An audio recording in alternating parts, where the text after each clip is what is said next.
Distance de rigueur entre les représentantes de la sécurité sociale et l'ambulancier sur les bancs de la cour d'appel de Poitiers.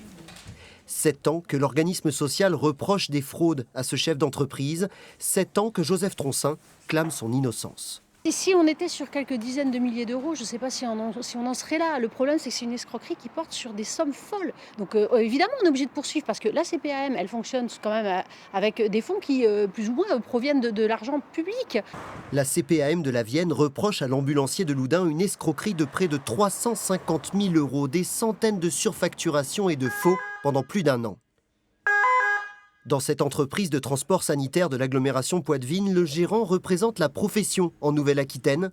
Il regrette une forme d'acharnement dans le procès Troncin. C'est pas un sport national que d'essayer de frauder au quotidien. Et de toute façon, les fraudes, elles existent, on ne peut pas les nier, mais elles sont extrêmement marginales. Moi, je regrette simplement que sur ce sujet-là, effectivement, il n'y a peut-être pas eu assez de concertation ou de relation entre les organisations syndicales locales et la caisse primaire.